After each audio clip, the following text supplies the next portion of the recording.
اعوذ باللہ من الشیطان اللعین الرجیم بسم اللہ الرحمن الرحیم الحمد للہ رب العالمین الصلاة والسلام علی اشرف الانبیاء والمرسلین سیدنا و مولانا بالقاسم المصطفیٰ محمد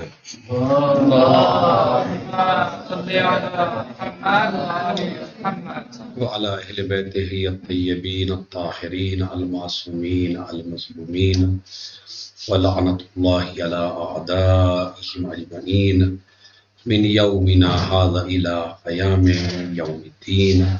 أما بعد، قال علي عليه الصلاة والسلام: خالط الناس مخالطة إن متم أحبقوا عليكم وَإِنْ عِشْتُمْ حَنُّوا إِلَيْكُمْ.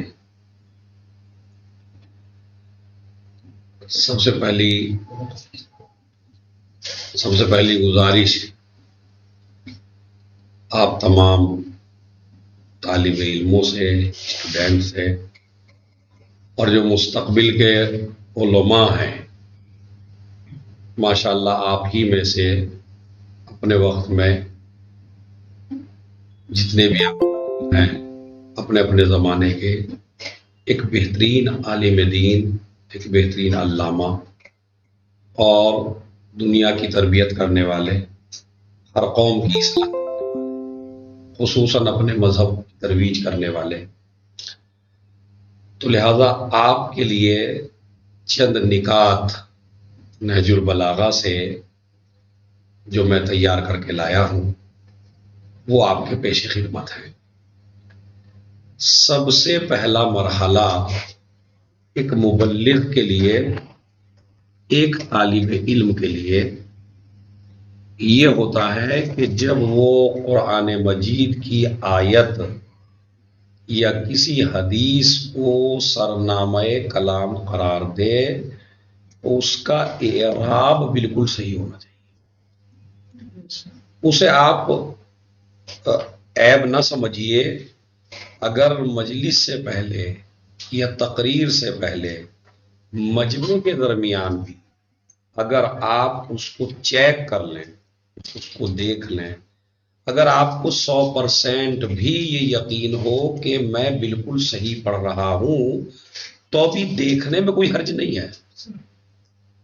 تو سب سے پہلا پوائنٹ جو مبلغین کے لیے ہے، آپ میں سے چونکہ جو خطابت کی طرف آنا چاہتے ہیں، جو ذاکری کی طرف آنا چاہتے ہیں، یا خطبہ جمعہ ہے، مثلا امام جمعہ والجماعت بننا چاہتے ہیں، کیونکہ ہماری لائن میں 3 ہی چیزیں ہیں: یا تو آپ مدرس بنیں گے، یا آپ خطیب بنیں گے، یا آپ امام جمعہ والجماعت بنیں گے.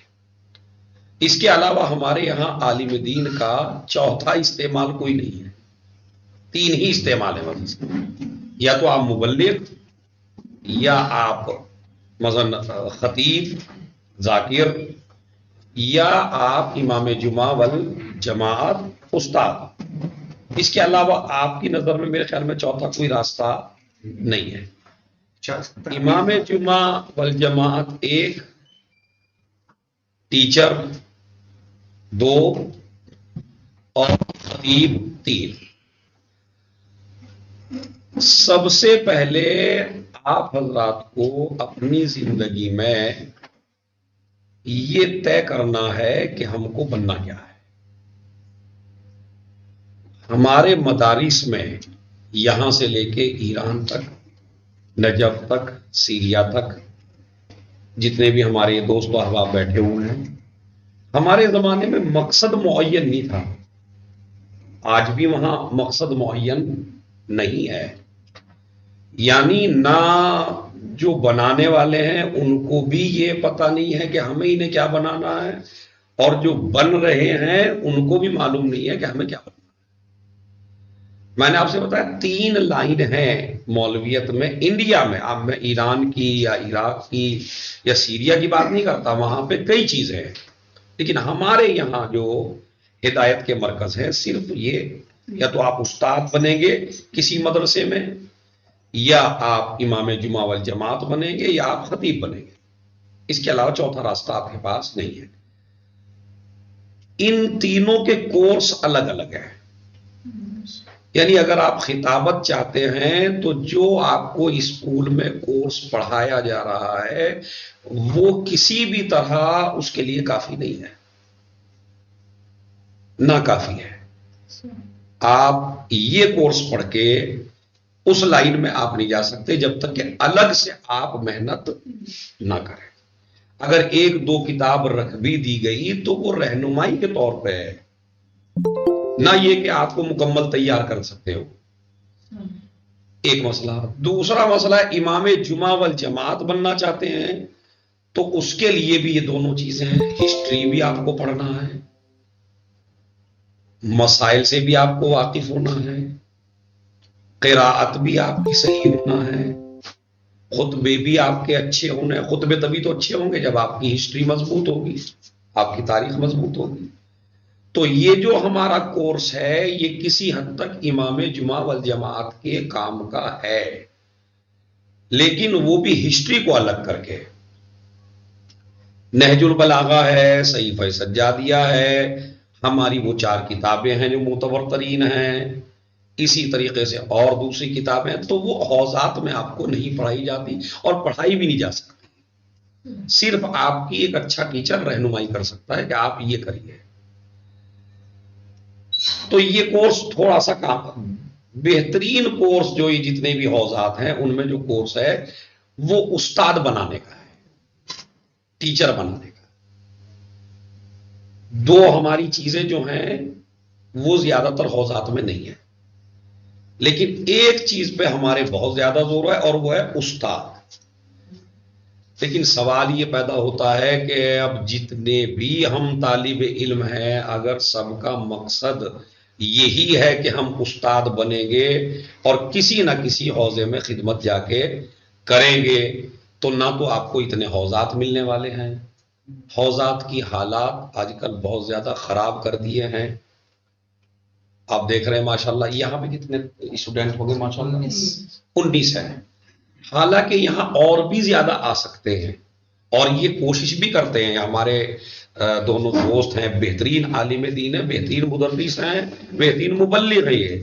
تو یہ ان کی کوشش رہتی ہے اور بھی زیادہ آئیں، لیکن کوئی آنے کو تیار نہیں ہے. یہاں بہت اچھا عادت ہے. جن حوزات میں 500 1000 1500 2000 طالب علم رہ سکتے ہیں ان میں بھی 10 ہیں، 15 ہیں، 20 ہیں، 25 ہیں. یہ تو خیر اتنا نہیں ہے، لیکن اور بھی ہمارے حوزات ہیں جن کو آپ جا کے دیکھ سکتے ہیں کہ 2000 طالب علم بھی رہ سکتے ہیں، لیکن نہیں ہے. تو اگر آپ استاد ہی بننا چاہتے ہیں، یعنی آپ چاہتے ہیں ہم استاد ہی بنیں، تو آپ کے پاس اتنی جگہ نہیں ہے. ایک بہت بہترین استاد تھے، اللہ ان کو غریق رحمت فرمائے، مولانا روشن علی صاحب، جن کے بیٹے ہیں علی عباس خان. اور ہمارے ایک استاد ہیں اللہ ان کو بھی زندہ رکھے، ڈاکٹر حسن اختر صاحب. انہوں نے ہمیں کلاس میں ایک قصہ سنایا، وہ آپ کے لیے بے حد مفید ہے.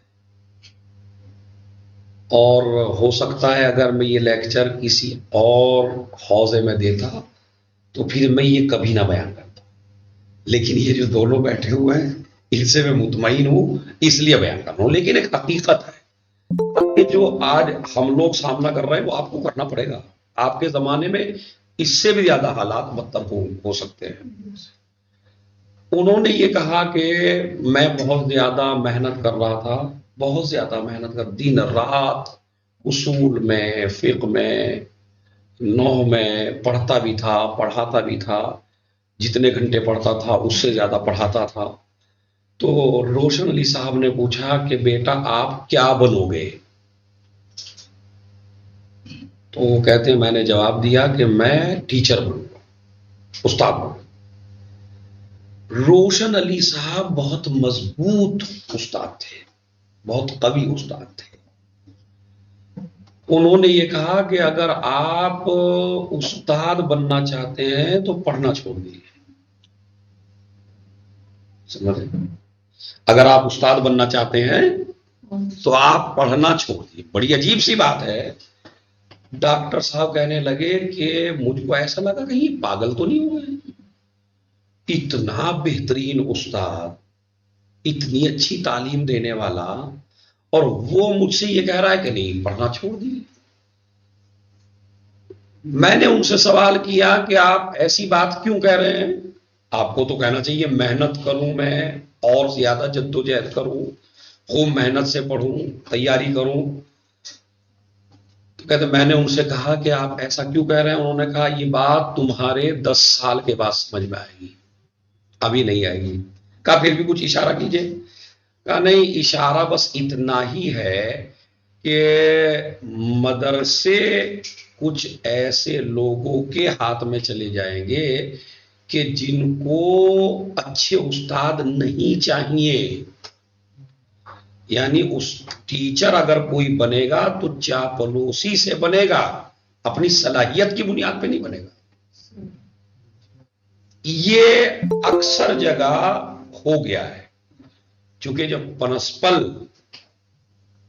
بہت زیادہ پڑھا لکھا نہیں ہوتا تو وہ اپنے سے اچھا لانا بھی نہیں چاہتا. لیکن ماشاءاللہ یہاں یہ دونوں افراد ہم ان کے ساتھ میں رہے ہیں مستقل. یہ بہترین تربیت کرنے والے، بہترین پڑھنے والے، وہاں بھی اپنی علمیت میں مشہور تھے یہ سب کے سب. میرے کہنے کا مقصد یہ ہے کہ 3 لائن ہماری ہیں.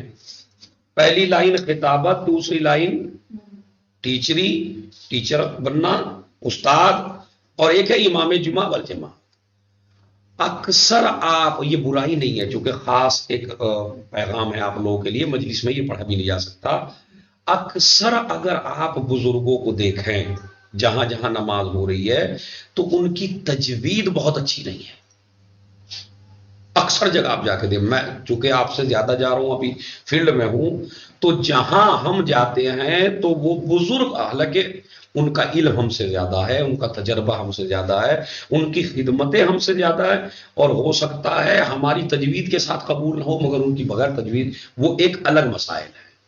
لیکن آج یہ جو موبائل کا دور ہے نا، کبھی بھی کسی کا موڈ گھوم جاتا ہے کہ نماز جمعہ ہی کا مطلب تصویر بنا لیتے ہیں. آپ نماز جمعہ میں ویڈیو بنانی شروع کر دیتے ہیں.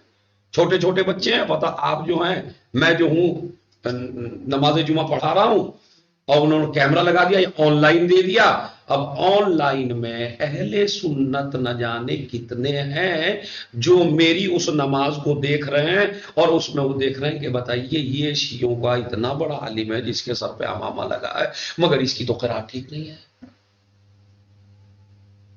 آپ کے پاس بہترین وقت ہے. تینوں لائن میں اگر کوئی چیز کام آئے گی تو وہ ہے قرآن مجید کا صحیح پڑھنا، بہترین تلفظ، بہترین انداز، بہترین لہجہ، تاکہ جب آپ نماز پڑھائیں تو نماز پڑھنے میں پیچھے والوں کا دل لگنے لگے جو نماز پڑھ.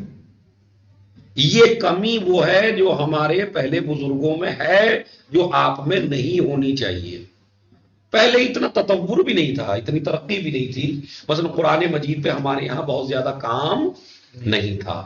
تو آپ کو میری پہلی نصیحت یہ ہے کہ جہاں آپ نحو پڑھ رہے ہیں، صرف پڑھ رہے ہیں، تجوید پڑھ اور دوسری چیزیں پڑھ رہے ہیں، آپ سب سے زیادہ توجہ آپ تجوید پہ دیں تاکہ امام جمعہ بنے تو بھی آپ کی کوئی غلطی نہ نکال سکے، خطیب بنے تو قرآن مجید یا آیت یا حدیث جب پڑھیں تو بالکل چھا جائیں مجمع کے اوپر. اس لیے کہ قرآن مجید کا اور روایات کا بڑا اثر ہوتا ہے.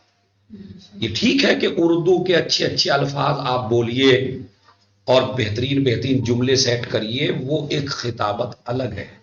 لیکن آپ کا جو زمانہ آنے والا ہے اس میں بہت خوبصورت الفاظ کی سیٹنگ یا بھاری بھاری اردو کے الفاظ، اس میں کوئی سمجھے گا نہیں آپ کو. میرے مولا نے فرمایا کلم الناس علی قدر عقولہم، لوگوں سے بات کرو ان کی عقلیں دیکھ کے. اب جب ایک آدمی ادب سمجھتا ہی نہیں ہے تو میں اس کے سامنے اگر ادب دکھانے لگوں تو یہ بھی علمیت نہیں ہے. آپ کو اردو زبان میں اگر مجلس پڑھنی ہے تو کوشش یہ کریں کہ جو زبان درمیان میں بولی جا رہی ہے عوام کے، انہی الفاظ کو استعمال کریں، چونکہ آپ کا مقصد ہدایت ہے، فنکاری نہیں ہے. بات سمجھ گئے؟ روایات کا اثر، کیونکہ بعض لوگوں کا نظریہ ہوتا ہے کہ بھئی اتنی روایات عربی میں کیا ضرورت ہے، آپ ترجمہ پیش کر دیجئے، تو وہ نظریہ غلط ہے. اس کی وجہ یہ ہے کہ یہ روایات میں بھی ہے اور یہ آپ خود محسوس بھی کر سکتے ہیں. قرآن مجید اور ائمہ کی زبان سے نکلے ہوئے الفاظ کا اثر مجمع کے اوپر خود بخود ہوتا ہے، چاہے وہ الفاظ ان کی سمجھ میں بھی نہ. قرآن مجید آپ پڑھیے تو ان کو نہیں پتا ہے ترجمہ کیا ہے جو نیچے بیٹھے ہیں، لیکن ایک رعب ہے، اس لیے کہ کلام نور ہے، لوگوں کے دلوں میں اتر جاتا ہے، چاہے سمجھ میں آئے چاہے سمجھ میں نہ آئے. اسی طریقے سے احادیث، یعنی اپنی تقاریر اگر آپ تیار کریں تو اس میں لفاظی کے بجائے آپ اپنا ٹارگیٹ بنائیں کہ مجھے 3 آیتیں پڑھنی ہیں تو 3 روایتیں پڑھنی ہیں اور سارا عربی میں پڑھنا ہے. ترجمہ وہاں کریے جہاں پہ آپ کو یہ لگے کہیں مجھ سے مسٹیک ہو رہی ہے، چونکہ غلط نہیں پڑھنا چاہیے. جب تک آپ ممبر کے نیچے ہیں تب تک آپ کا نام کیا ہے؟ راغب. مثلا میرا نام عزادار حسین، جب تک میں ممبر کے نیچے ہوں عزادار حسین ہوں. مجھ سے اگر کوئی غلطی ہو رہی ہے تو یہ غلطی عزادار حسین کی ہے. ٹھیک ہے، میں عزادار حسین ہوں، میں غلطی کر سکتا ہوں. میں نے نیچے بیٹھ کے کوئی بھی غلطی کر دی، اب آپس میں ہم بیٹھے ہیں غلطی کر دی، چلیے آن لائن بھی اگر یہ نہیں ہے ہم آپس میں بیٹھے تو یہ میری غلطی مانی جائے. لیکن اگر آپ ممبر پہ جا کے اور محراب میں جا کے غلطی کرتے ہیں تو یہ آپ کے مذہب کی غلطی شمار ہوتی ہے، آپ کی غلطی شمار نہیں ہوتی. سامنے والا آدمی کہتا ہے ان کا مذہب ہی ایسا ہے. مثلا آپ ایک مولانا محمد میاں صاحب کے زمانے میں ایک مناظرہ آ رہا تھا لندن سے، بلوچی مستقلہ پہ، قناعت مستقلہ پہ آ رہا. اس میں ہماری طرف سے تیجانی بھی تھے، عبدالزہرا بھی تھے، اور اسی طرح ان کی طرف سے بھی ایک بلوچی تھا، ایک عثمان خمیس تھے کویت کے. وہ باقاعدہ یعنی بہترین مناظرہ ہوا، اس پہ بحث نہیں. لیکن اسی قناعت مستقلہ پہ صبح کے وقت پہ وہ دکھاتے تھے کہ قرآن مجید شیعوں کا الگ ہے، ہمارا الگ ہے. قرآن مجید جو اس قرآن کو نہیں مانتے شیعہ. اب ان کی دلیل میں آپ کو بتاؤں، دیکھیں دلیل کیا دے رہے تھے. وہ دلیل یہ دے رہے تھے کہ کچھ نہ کہ عربی میں تھا وہ، مگر وہ پاکستان کے کچھ ذاکرین کی مجالس میں سے، ہندوستان کے کچھ ذاکرین کی مجالس جو ہوتی ہیں جو وہ پڑھ رہے تھے، انہوں نے آیت کو لیا، کہا دیکھیے یہ عالم ہے اور اب دیکھیے یہ آیت پڑھ رہا ہے. اب فرض کریے اس نے مسٹیک کی، کبھی اعراب میں، کبھی مسٹیک کی الفاظ میں، کبھی غلطی کی اس نے تلفظ میں. تو وہ یہ کہتے ہیں دیکھیے ہمارے قرآن میں یہ تھا مغالطہ، جسے آپ کو پڑھایا جاتا ہے منطق میں، کیونکہ مغالطہ دیتا ہے آدمی تو اسی طرح دیتا ہے. وہ کہتا ہے دیکھیے ہمارے قرآن میں تو یہ ہے اور ان کے قرآن میں، یا مثلا ایک ذاکر تھے بہت مشہور، انہوں نے قولوا لا الہ الا اللہ تفلحوا، اللہ نے قرآن مجید میں فلاں پارے میں یہ ارشاد فرمایا قولوا لا الہ الا اللہ تفلحوا، یا لولا کلمہ خلقت الافلاق. یہ باقاعدہ ہوا ہے، کوئی افسانہ نہیں ہے اور کوئی کہانی نہیں ہے اور کوئی بنایا ہوا قصہ نہیں، یہ ہوا ہے، کتابوں تک میں لکھا ہوا ہے. انہوں نے کہا چوتھے پارے میں قرآن مجید میں یہ آیت ہے. اب اس کو آپ کہہ سکتے ہیں کہ بھائی نہیں تھوڑی جہالت ہے، کسی کا رٹ لیا ہوگا، یہ میری اور آپ کی تعویل ہے. لیکن دشمن جس زاویے سے اس کو استعمال کر رہا ہے وہ کیا کہتے تھے، دیکھیے بھائی الف لام میم سے لے کے والناس تک قرآن پڑھتے چلے جائیے، پورے قرآن میں کہیں آپ کو یہ آیت نہیں ملے گی مگر شیعوں کا عالم، اب وہ تو جتنا بڑھا چڑھا کے اسے بیان کرے گا چونکہ اس کے مطلب حل ہو رہا ہے وہاں پہ، ہے نا، اس کا مطلب وہاں حل ہو رہا ہے. تو وہ کہتا ہے یہ شیعوں کا بہت بڑا خطیب، بہت بڑا عالم، دیکھیے یہ آیت پڑھ رہا ہے اور قرآن مجید میں یہ کہیں آیت نہیں ہے، لہذا ان کا مغالطہ بالکل سچ ہو جاتا ہے کہ ہمارا قرآن الگ ہے، ان کا قرآن۔ آپ لاکھ دلیلیں دیتے ہیں۔ یہ کیوں ہوا؟ یہ اس لیے ہوا کہ آپ مجلس پڑھنے آئے، خطاب کرنے آئے، لیکن آپ نے نہ آیت کو چیک کیا نہ روایت کو چیک کیا۔ ابھی ایک اور کلپ چلی ہے کہ انہوں نے بھی کہہ دیا قرآن مجید کی یہ آیت ہے، اور وہ اپنے ہی ذاتی ڈھونڈنے لگے قرآن میں کہاں ہے، وہ تو ان کو بھی نہیں ملی۔ جب تین ہے قرآن میں تو ملے گی کہاں سے؟ یہ تو پہلا میرا پوائنٹ یہ ہے آپ حضرات کے لیے کہ امام جمعہ بنیے یا استاد بنیے یا خطیب بنیے، تینوں چیزوں میں ایک، ان تینوں مرحلوں میں ایک چیز آپ کے بہت زیادہ کام آئے گی، وہ ہے آپ کا نحو کا مضبوط ہونا، آپ کی تجوید کا مضبوط ہونا، آپ کا قرآن اچھے لہجے سے پڑھنا۔ چاہے آپ اردو میں اتنی مہارت سے تقریر نہ بھی کر سکیں، لیکن جب قرآن اچھے انداز میں پڑھیں گے تو آپ کا روب اللہ مجمع کے اوپر ڈال دیتا ہے، کیونکہ کلام نور ہے۔ زیادہ تر آپ کیا کریے کہ نہج البلاغہ مثلا بہترین کتاب ہے ہماری نہج البلاغہ، اور اس کے ساتھ آپ ایڈ کریے صحیفہ سجادیہ۔ شہرت کے لحاظ سے کون سی کتاب زیادہ مشہور ہے؟ شہرت کے لحاظ سے اپنے مجمع میں بولیے نہج البلاغہ، شہرت کے لحاظ سے نہج البلاغہ، لیکن معتبر دونوں ہیں، میرے لفظوں پہ تھوڑا توجہ دیں گے، معتبر دونوں ہیں، مفاہیم دونوں کے بہترین ہیں، صحیح ہے، مگر ان دونوں میں اگر میں سوال کروں، ان دونوں میں بھی ایک دوسرے سے معتبر کون؟ باعتبار شہرت نہج البلاغہ ہے، لیکن اگر آپ یہ دیکھیں ادھر رکھیے صحیفہ سجادیہ، ادھر رکھیے نہج البلاغہ، اس میں کوئی شک نہیں، ہمارے علماء کا سب کا اتفاق ہے، ولو جو دشمن ہیں انہوں نے نہ جانے کیا کیا نہج البلاغہ پر اعتراض کیے، جیسے امام ذہبی ہے میزان الاعتدال میں، وہ اتنی جہالت سے کام لیتا ہے اور اتنے تعصب سے کام لیتا ہے، وہ کہتا ہے سب سے پہلے کہ اس میں سارے اقوال مولا علی کے نہیں ہیں۔ یہ میزان الاعتدال میں امام ذہبی کا نظریہ کہ نہج البلاغہ میں سارے اقوال جو ہیں وہ، اب آپ ہنسیں گے اس کی فکر پر، وہ کیا کہتا ہے، مثلا مولا علی کا ایک قول ہے نہج البلاغہ میں، من ابتع بہی عملہ لم یسرع بہی نسب۔ کیا مطلب ہے؟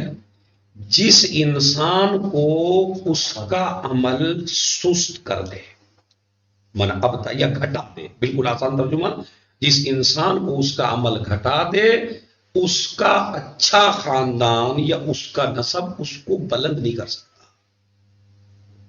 یعنی انسان خاندان کے اعتبار سے بلند نہیں ہے، ان اکرمکم عند اللہ اتقاکم، وہ ایک طرف ہے، لیکن عمل اگر ہے تو آپ بلند ہیں۔ بلندیاں عمل سے وابستہ ہیں، خاندان اور نسب سے وابستہ۔ اگر نسب سے وابستہ ہوتی تو جن لوگوں کا نسب صحیح ہے تو اس اعلی نسب میں کبھی ابو لہب پیدا نہیں ہونا چاہیے تھا۔ ان سے بڑا اعلی نسب کس کا ہے؟ تو بنی ہاشم سے بڑا کسی کا خاندان ہے پوری دنیا میں؟ لیکن انہی بنی ہاشم میں ابو لہب ہے نہیں ہے۔ تو یہاں اب مولا کے قول کو فٹ کر سکتے ہیں، من ابتع بہ عملہ لم یسرع بہ نسب۔ ایک مسئلہ یہ قول نبی نے فرمایا، مثلا یہ حدیث نبی کی ہے، لیکن وہ اعتراض کیا کرتا ہے کہ یہ حدیث تو نبی کی ہے اور نہج البلاغہ میں شریف رضی نے اس کو لکھ دیا ہے علی کا قول بنا کے۔ بات سمجھ رہے ہیں؟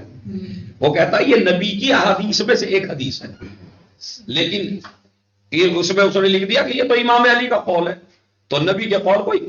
اب یہ مسئلہ بہت واضح ہے، پہلی تو بات یہ ہے کہ شریف رضی نے یہ کب کہا کہ جو مولا علی نے کہا ہے وہ رسول نے نہیں کہا،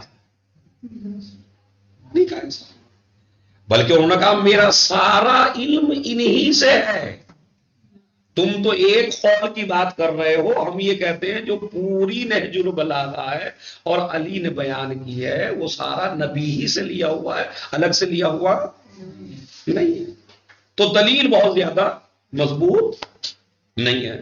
یا مثلا ایک چیز کسی صحابی نے نقل کی، نبی نے فرمائی، مثلا دیکھیے میں ہوں اس وقت، میں آپ سے بات کر رہا ہوں، آپ نے یہ بات، راغب نے یہ بات جا کے کسی قضا خانے میں یا کسی مسجد میں بیان کر دی، وہی بات آپ نے بیان کر دی، اب آپ کی ہسٹری بھی کسی نے لکھی، ان کی ہسٹری بھی کسی نے لکھی، اور وہ جو قول آپ نے پڑھا تھا اس کو انہوں نے بھی لکھا، جن لوگوں نے آپ کی ہسٹری تیار کی ہے، اور جن لوگوں نے ان کی ہسٹری خطبہ جمعہ تیار کیا وہ بھی لکھا، حدیث اس میں بھی آئی، حدیث اس میں بھی آئی۔ تو اگر میں اس پہ یہ کہوں کہ جناب یہ تو یہ انہوں نے لکھا، ان کی، ارے بھائی یہ تھوڑی کہیں لکھا کہ ان کی حدیث ہے، تو وہ کہتے ہیں کہ کچھ اقوال وہ ہیں جو صحابہ نے نقل کیے ہیں اور وہ نہج البلاغہ میں موجود ہیں، حالانکہ وہ صحابہ کی حدیث ہیں، تو اس کا مطلب یہ ہے کہ آپ حدیث کے معنی ہی سے واقف نہیں ہیں، ناقل الگ ہوتا ہے اور کہنے والا الگ ہوتا ہے۔ حدیث تو ساری نبی ہی کی ہیں، اور اس کو نقل مولا علی نے بھی کر دیا، فلاں نے بھی کر دیا، تو اگر اس کو نہج البلاغہ میں ہم ڈال رہے ہیں تو اس کا مطلب یہ تھوڑا ہی ہے کہ یہ علی کا نہیں ہے یا یہ رسول کا نہیں ہے۔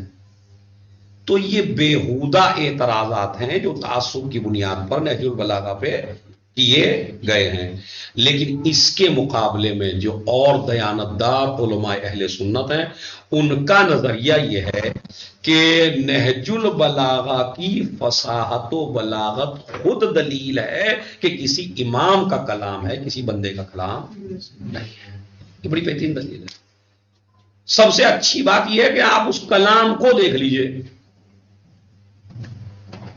مگر نہج البلاغہ میں آپ کو جس طرح قرآن مجید میں آپ نے دیکھا، ایک امام حسن عسکری علیہ الصلوۃ والسلام کے زمانے میں تھے جنہوں نے کتاب لکھی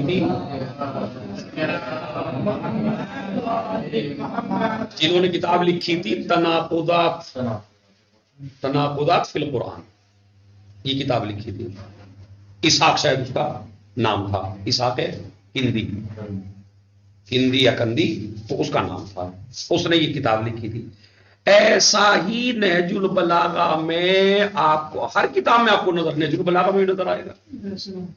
مثلا میں آپ کو بتاؤں، نہج البلاغہ میں عورت کی تعریف بھی کی گئی ہے، عورت کو پھول کہا گیا ہے، اور نہج البلاغہ میں یہ بھی کہا گیا المرأۃ شر کلھا، عورت مکمل شر ہے، یہ بھی نہج البلاغہ میں ہے۔ مولا علی کے اور جگہ نہج البلاغہ کے علاوہ بھی اقوال ہیں جس میں عورت کو پھول کہا گیا، عورت کی عزت و وقار کے لیے بڑے بڑے عجیب الفاظ میرے مولا نے استعمال کیے، نبی نے نہ جانے کتنے فضائل بیان کیے زوجہ کے اور بیوی کے اور بیٹی کے اور ماں کے، وہ ماشاءاللہ مستقل پڑھتے رہتے ہیں کہ ماں کے بارے میں کیا فرمایا، بیٹی کے بارے میں، تو ماں ہو یا بیٹی ہو ہے تو عورت ہی۔ اب اس کے لیے ہم کو ضرورت ہے کہ ہم یہ دیکھیں کہ یہ حدیث امام نے کس جگہ فرمائی ہے اور وہ حدیث امام نے کس جگہ فرمائی ہے۔ جب جگہ الگ الگ ہو جائیں، جب زمان الگ الگ ہو جائے، جب مکان، تناقض کے اقسام پڑھے منطق میں آپ نے، تو مکان الگ ہو جائے تو تناقض نہیں رہتا، زمان الگ ہو جائے تو تناقض نہیں رہتا، موضوع الگ ہو جائے تو تناقض نہیں رہتا، ٹھیک ہے۔ تو اس میں یہ دیکھنا ہے آپ کو مولا علی نے یہ کہاں فرمایا اور مولا علی نے وہ کہاں فرمایا۔ جب تک آپ کی نظر اس کے اوپر نہیں رہے گی، سامنے والے کو لگے گا کہ نہج البلاغہ میں ایک قول دوسرے کے متناقض ہے، ایک قول دوسرے قول کو کاٹ رہا ہے۔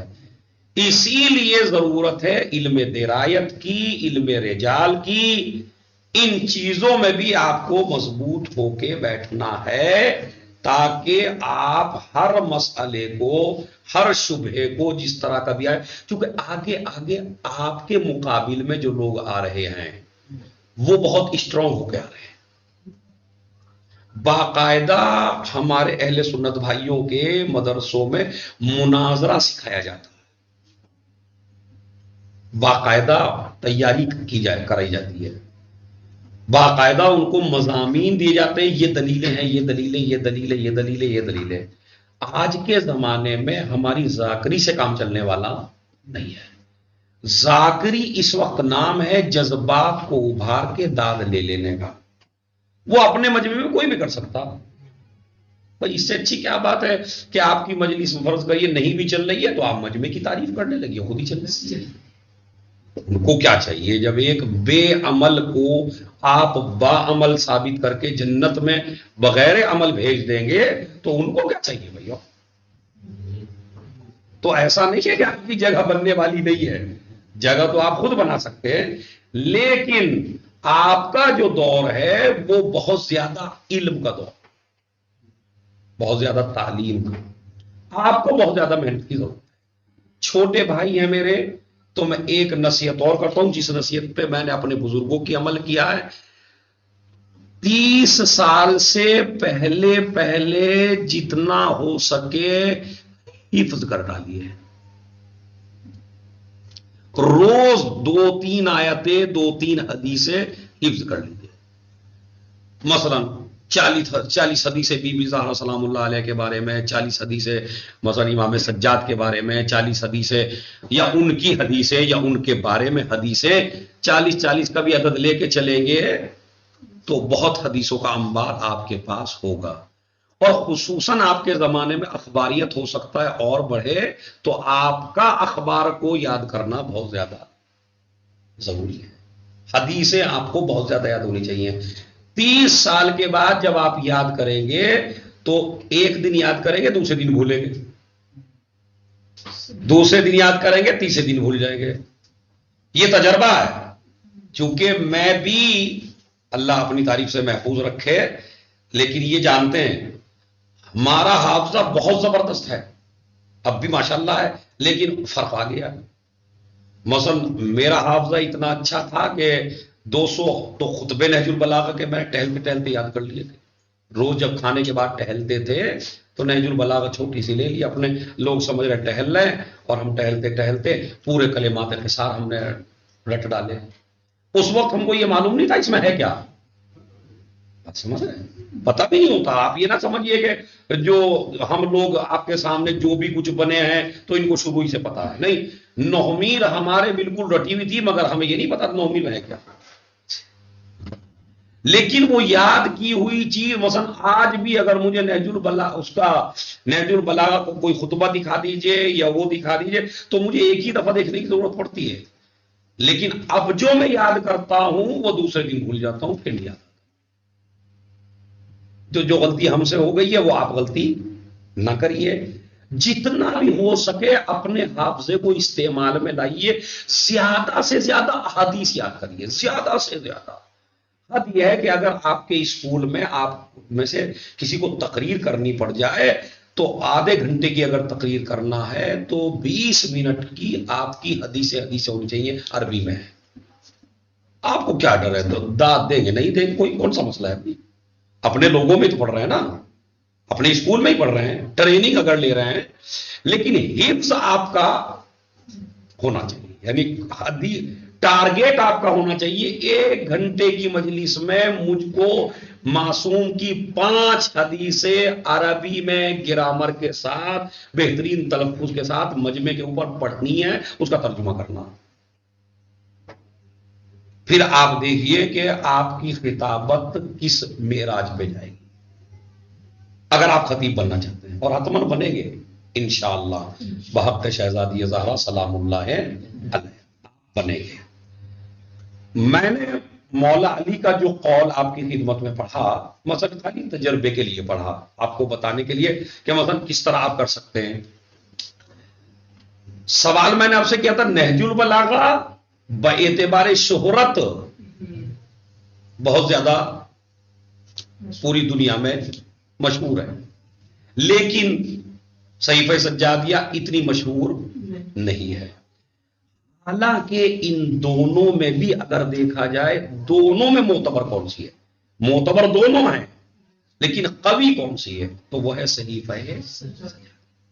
اس کا ریزن، اس کی وجہ یہ ہے کہ شریف رضی چاہے جتنے بڑے عالم ہوں مگر امام معصوم نہیں ہے،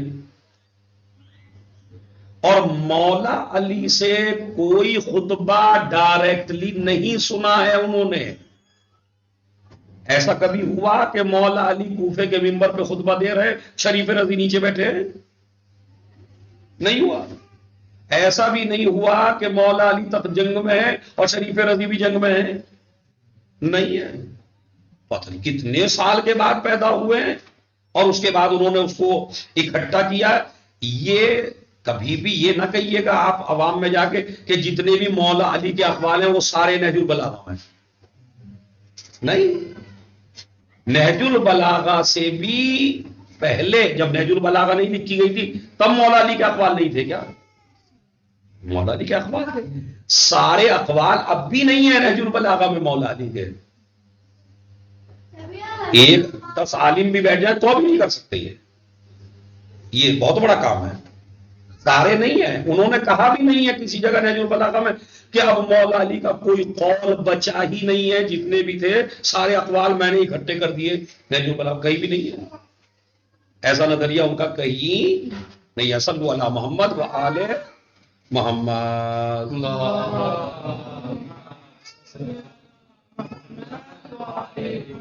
تو آپ دیکھ رہے ہیں، تو سارے اقوال نہج البلاغہ میں نہیں۔ نہج البلاغہ سے پہلے بھی یہ کافی مصادر میں یہ خطبے موجود تھے، یہ اقوال موجود تھے، جس پہ کام کیا ہے علامہ ذیشان حیدر جوادی صاحب نے، اور ایک عرب ہیں انہوں نے بھی یہ کام کیا، مگر اردو میں آپ دیکھ لیجئے علامہ ذیشان حیدر جوادی صاحب نے، یہ ایک بہترین جواب ہے ان لوگوں کے لیے جو یہ کہتے تھے کہ شریف رضی کا کلام ہے یہ، تو اس لیے ضرورت پڑی کہ ان خطبوں کو شریف رضی کے وجود سے پہلے دکھایا جائے کتابوں میں، مصادر میں۔ تو وہ کام کیا ذیشان حیدر جوادی صاحب نے، علامہ ذیشان حیدر جوادی، اللہ انہیں غریق رحمت فرمائے۔ انہوں نے خطبے کے بعد یہ لکھا، اس خطبے کا مصدر یہ ہے مصادر خطب، جو خطبوں کے مصادر ہیں وہ انہوں نے لکھے، یعنی شریف رضی سے پہلے جو کتابیں موجود تھی ان میں یہ موجود ہیں، تو شریف رضی کا کلام کہاں سے ہو گیا؟ یہ بات سمجھ رہے ہیں؟ تو وہ ایک عالم کی، ایک مجتہد کہہ لیجئے، ایک محقق کہہ لیجئے، انہوں نے اکٹھا کیا تو وہ اکٹھا کر دیا۔ لیکن صحیفہ سجادیہ اس لیے قوی ہے کہ وہاں بیان کرنے والا بھی ڈائریکٹ معصوم ہے، اور جو بیٹھ کے لکھ رہا ہے وہ بھی معصوم ہے۔ یعنی رائٹر دو ہیں صحیفہ سجادیہ، ایک جناب زید شہید اور ایک ہمارے 5ویں امام امام محمد باقر علیہ الصلوۃ والسلام۔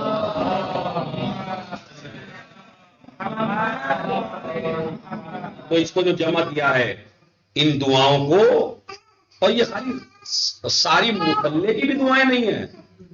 کبھی آپ یہ سمجھتے ہو کہ مصلے پہ بیٹھتے تھے اور دعا نہیں، ساری مصلے کی دعا نہیں ہے۔ کچھ دعائیں ایسی ہیں جس میں امام نے ادھر جناب زید کو بٹھایا، ادھر امام محمد باقر علیہ السلام کو بٹھایا اور ان کا بیٹا لکھو، اس لیے کہ خالی دعا جس معنی میں مشہور ہے، دعا کے جو معنی مشہور، اس معنی میں صحیفہ سجادیہ نہیں ہے۔ صحیفہ سجادیہ ایک ہدایت کا نصاب ہے، اس لیے کہ امام سجاد کے زمانے میں اسپیچ دینے کا موقع نہیں تھا، تقریر کرنے کا موقع نہیں تھا۔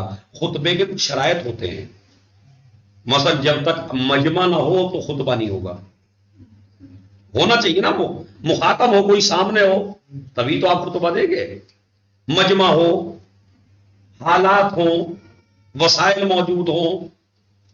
لیکن امام سجاد کو ادھر سے اتنا مجبور کر دیا گیا ہے کہ مجمع کو آنے نہیں دیا جا رہا امام سجاد تک، امام سجاد کو نہیں جانے دیا جا رہا ہے پورے مجمع تک. اب یہ تقریر کریں تو کیا کریں. اب آپ دیکھیے کربلا سے لے کے اور شام تک، شام سے لے کے مدینے تک، اس کے بعد مدینے کی زندگی، کتنے خطبے ملیں گے آپ کو امام سجاد کے؟ لے دیکھ ایک خطبہ ہے وہ دربار یزید کا ہے، اس کے علاوہ امام کے خطبے مفصل نہیں ہے. اب یہ ہے کہ مدینے میں چلے گئے تو مدینے میں بھی جا کے تقریر کرنے کا موقع نہیں ہے، مجمع آتا نہیں ہے، امام کو نکلنے نہیں دیا جاتا ہے. اب امام ہدایت کرے تو کیسے کرے؟ تو وہی باتیں جو خطبوں میں، تقریروں میں اور ہدایت کے لیے ہوتی ہیں، وہی باتیں امام نے دعاؤں کی شکل میں بیان کی ہیں. تو یہ ایک ہدایت کا نصاب ہے، خالی دعا نہیں ہے. اور اسی کتاب نے رسول کی اس قول کو ثابت کیا، الدعاء سلاح المومن، دعا مومن کا ہتھیار ہے. اگر ہماری ہی خالی دعائیں ہوتی تو ان سے پتہ نہ چلتا کہ ہتھیار کیسے بنتا ہے، لیکن جب صحیفہ سجادیہ یزیدیت کے مقابلے میں آئی تو پتہ چلا کہ دعا ایک ہتھیار ہے. تو امام محمد باقر علیہ الصلوۃ والسلام بیان کرنے والے امام سجاد، ادھر جناب زید شہید. اگر آپ ویسے بھی دیکھنا چاہیں، امام کو بھی ہٹا کے دیکھنا چاہیں، تو زید شہید وہ ہے جو ڈائریکٹ علم لیے ہے. امام معصوم تھے شریف رضی سے، ویسے بھی افضل ہیں، امام زادے بھی ہیں، اور امام زادہ ہونے کے باوجود ان کو عالم آل محمد کہا گیا. فقیہ، فقیہ کے لفظ استعمال کیے ہیں معصومین نے ان کے لیے. عالم، آل محمد، یہ امام رضا علیہ السلام کا لقب ہے، لیکن اس کے باوجود کہا جاتا تھا اپنے زمانے میں، یعنی امامت کے زمانے میں بھی اپنے علم کے اعتبار سے مشہور تھے جناب زید شہید. تو اس کے رائٹر ہیں جناب زید شہید. اور اس میں جب آپ جو ذیشان صاحب نے اور مفتی جعفر صاحب نے جو ترجمہ کیا ہے صحیفہ سجادیہ کا، اس کے مقدمے میں اگر آپ دیکھیں تو آپ کو یہ بات ملے گی، مقدمے میں ہے، اس میں ہے کہ چھٹے امام نے فرمایا کہ میں نے ایک نسخہ لیا جناب زید شہید کا اور ایک نسخہ لیا اپنے باپ کا، اور جب دونوں کو میں نے ملایا تو زیر اور زبر کا بھی فرق نہیں تھا. یہ ہے عظمت و جلالت جناب زید شہید. تو نہج البلاغہ میں حتماً اقوال ہیں مولا علی کے، لیکن صحیفہ سجادیہ باعتبار سند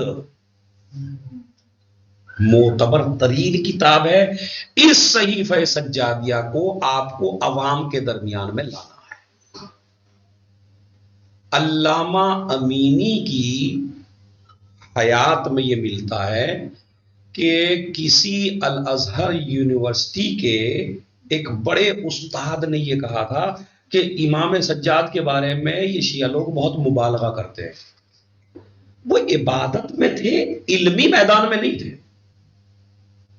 یہ اس کا اعتراض تھا کہ ٹھیک ہے عبادت میں سجاد تھے، زین العابدین تھے، بہت زیادہ عبادت کرتے تھے، لیکن علمی کارنامہ کوئی. اچھا وہ حالات پڑھ رہا ہے نا کہ بھائی نہ تو انہوں نے کوئی تقریر کی ہے، نہ مجمع نے سوال کیے ہیں، نہ کوئی ان سے پوچھنے والا تھا، نہ وہ کسی کو بتانے والے تھے. ابھی اس کی نظر اس کتاب پہ نہیں ہے. تو وہ کہتا ہے کہ ان کا علمی کام کوئی، انہوں نے کوئی. ہمارے یہاں کیا ہوتا ہے، میرے چھوٹے بھائی ہیں آپ، ہم بھی ہیں اور آپ بالکل ایک جیسے ہیں. ہم کبھی کبھی علمی مسئلے کو جذبات سے حل کرنا چاہتے ہیں. اکثر مولویوں میں یہ بیماری ہے. اب مولویوں کا لفظ میں کہوں، اکثر ذاکرین میں یہ بیماری ہے. ادھر آپ مجلس پڑھ کے اترے، ادھر کسی نے آپ سے سوال کر لیا یہ کہاں پڑھا، تو ڈائریکٹ میں آپ کا مقصر ہو تم. یعنی آج جو لوگ بیچارے سوال نہیں کر پا رہے ہیں عالم دین سے، اس کی وجہ یہ بھی ہے کہ اگر میں یہ کہوں آپ نے پوچھ لیا جناب آپ نے یہ روایت کہاں سے پڑھی، تو میں کہوں کیوں، اس میں تم کو کیا کمی لگ رہی ہے؟ ارے بھائی وہ جو سوال کر رہا ہے اس کا جواب نہیں ہے. اور جو جن لوگوں نے بلایا ہے وہ میری مدد کے لیے جاہل کھڑے ہو جاتے ہیں. اتنے بڑے آدمی سے آپ سوال کر رہے ہو، ہوتا یا نہیں ہوتا؟ یہ ہو رہا ہے آج کے زمانے میں. تو آپ کو عوام میں جا کے اس طرح رہنا ہے کہ آپ کے مجمع قریب آئے، بادشاہ بن کے نہیں جانا، حاکم بن کے نہیں جانا، آپ کو ایک خدمت گزار بن کے جانا ہے، تاکہ لوگ آسانی سے آپ سے ایسی ملاقات کر سکیں جیسے لوگ معصوم کے زمانے میں معصوم سے ملاقات کرتے ہیں۔ یہی تو میرے مولا کی تعریف ہے۔ معاویہ نے جب پوچھا ہے زرار سے، کیا کیسے تھے تمہارے مولا، کہا جب ہم میں بیٹھتے تھے تو ہم جیسے تھے، ہے یا نہیں ہے؟ تو آج کے لیے سوال بڑا مشکل ہو گیا، سوال نہیں کر پاتے ہم، اور ہم اس کا جواب جو ہے جذباتی ہو کے دیتے ہیں، یعنی ایسا کر دیتے ہیں اس کو نقصی جواب دے کے کہ حلی جواب ہم اس کو نہیں دے رہے ہیں، نقلی جواب دے رہے ہیں سارے۔ ایسا نہیں ہونا۔ میرے مولا نے اسی نہج البلاغہ میں ارشاد فرمایا، میرا لارا کم ہوگا کیونکہ اللہ نے جاہلوں سے یہ وعدہ نہیں لیا کہ آپ علم سیکھو، ما اخذ اللہ علی اہل الجہل ان یتعلموا، اللہ نے وعدہ نہیں کیا ہے جاہلوں سے کہ آپ سیکھیے، اللہ نے علماء سے وعدہ لیا ہے ان یعلموا، آپ جا کے تعلیم دیجئے، تعلیم دیجئے۔ ہمارے یہاں اس محاورے کو دلیل بنا لیتے ہیں کہ جی کنواں تھوڑا ہی جا، کنواں جو ہے اس کے پاس آنا چاہیے پیاسے کو۔ علم کے مسئلے میں یہ نظریہ الگ ہے، حدیث الگ ہے۔ علم یہ کہتا ہے، امام یہ کہتے ہیں جاہل نہ بھی آپ کے پاس آئے تو ڈیوٹی آپ کی ہے، آپ جاہل کے پاس جاؤ اور اس کو تعلیم دو۔ مسئلہ دوسرا مسئلہ جو اس پہ آپ کو توجہ دینے ہے، شیطان سب سے زیادہ ہمارے پیچھے ہے۔ جب بھی آپ سے کوئی سوال کرے گا ضروری نہیں اس کا جواب آپ کے ذہن میں ہو، کبھی بھی نہ شرمائیے یہ کہتے ہوئے کہ میں دیکھ کے بتاؤں گا، یا میں پوچھ کے بتاؤں گا، یا میں کتاب میں مطالعہ کروں گا تو بتاؤں گا، اس وقت میرے ذہن میں اس کا جواب نہیں ہے۔ وقتی طور پہ آپ کو احساس ہوگا میں نے جواب نہیں دیا، یہ کیا سوچیں گے؟ کیونکہ شیطان سب سے پہلے طالب علم عالم کے ذہن میں یہ بات ڈالتا ہے، اتنا بڑا امامہ لگائے بیٹھے ہو اور یہ سامنے والا سوال کر رہا ہے، آپ اس کا جواب نہیں دے پاتے، جواب دو، اسے مطمئن کرو، چاہے جواب غلط ہو چاہے جواب، یہ آپ کو کبھی نہیں کرنا۔ من قول لا ادری من ترک قول لا ادری اصیبت مقاتلو، میرے مولانا نہج البلاغہ میں فرمایا جس انسان نے یہ کہنا چھوڑ دیا میں نہیں جانتا وہ ہلاکت کے قریب ہو گیا۔ یا مثلا مولا علی نے دوسری جگہ 5 چیزیں فرمائی ہیں نہج البلاغہ میں آپ کے لیے حوالہ اس لیے ہی دے رہا ہوں، میں چاہتا ہوں کہ آپ خود دیکھیں نہج البلاغہ، کلمات خطار میں ہی ہے۔ وَلَا يَسْتَحْيَنَّ أَحَدٌ مِّنْكُمْ اِذَا سُئِلَ عَمَّ لَا يَعْلَمْ أَن يَقُولَ لَا، جب بھی تم سے کوئی ایسا سوال ہو جسے آپ نہ جانتے ہو تو مولا فرماتے ہیں یہ کہتے ہوئے مت شرماؤ کہ میں نہیں جانتا، کیا تو میں نہیں جانتا، اس لیے کہ اگر آپ نے اس کو غلط مسئلہ بتا دیا اور وہ غلط مسئلے پہ عمل کرتا رہا تو جتنی زندگی اس نے غلط مسئلے پہ عمل کیا ہے اس کا جو گناہ اس کو ملا ہے غلط کا وہ آپ کے نامہ اعمال میں ٹرانسفر ہونے والا، اس کو کچھ نہیں ہے۔ آپ تو ماشاءاللہ طالب علم میں یہ بحث ہو سکتا ہے ابھی تک آ گئی ہو کہ کہتے ہیں مجتہد کو 2 اجر ہیں اگر صحیح نتیجے تک پہنچ جائے، اگر غلط ہو جائے تو 1 اجر ہے یا نہیں؟ حدیث مجتہد کو 2 اجر ہیں اگر صحیح نتیجے پہنچ جائے، اگر نہیں ہے تو 1 اجر ہے۔ لیکن اب فرض کریے ہم نے جو غلط کیا، مجتہد کو تو 1 اجر مل گیا، لیکن میں نے جو مسئلے پہ غلط عمل کیا چونکہ وہ مسئلہ اتفاق سے نہیں تھا لوہے محفوظ پہ اس طرح جیسا مجتہد نے بیان کیا، تو اب کیا ہوتا ہے اس میں؟ کہا نہیں، اس نے بھرپور کوشش کی تھی اس لیے ان کو اجر دیا، اور آپ کی چونکہ کوئی غلطی نہیں ہے تو اس لیے غلط کیا آپ نے مگر ہم اس میں صحیح کا ثواب دیں گے، اس لیے کہ آپ نے تقلید جب کی ہماری بات مان کے تقلید کی ہے، ٹھیک ہے؟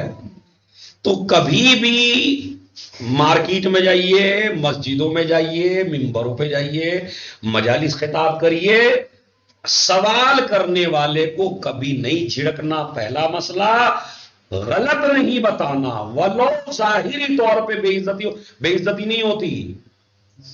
ایک شریف الحسن نقوی تھے دہلی میں، بہت بہترین قرآن مجید کا ان کا ہوتا، انہوں نے 4 سوال مجھ سے کیے، 2 مجھے آتے تھے، میں نے کہا یہ ہے اس کا جواب 100%، یہ ہے کہ بالکل یہ، تیسرا جواب دیجئے، میں نے کہا اس کا مجھے معلوم نہیں ہے۔ اب وہ کہنے لگے کہ یہ جو آپ نے کہا مجھے معلوم نہیں ہے، اب مجھے یقین ہو گیا جتنے آپ نے جواب دیے ہیں وہ بالکل معتبر ہے، اس لیے کہ آپ نے جہاں نہیں جانتے تھے وہاں کہا میں نہیں جانتا، جہاں جانتے تھے وہاں پہ کہا میں جانتا ہوں، اس کا مطلب ہے آپ معتبر انسان ہیں۔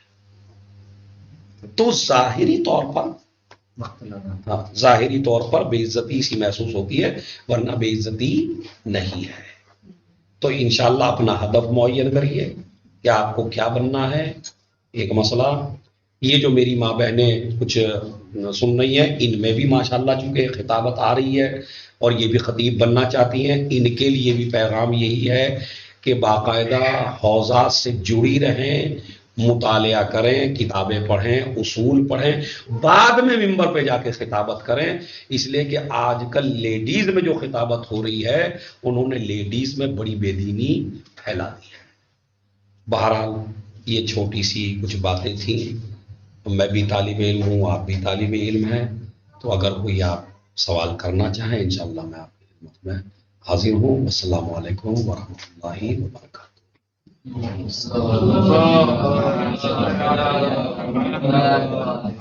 کیا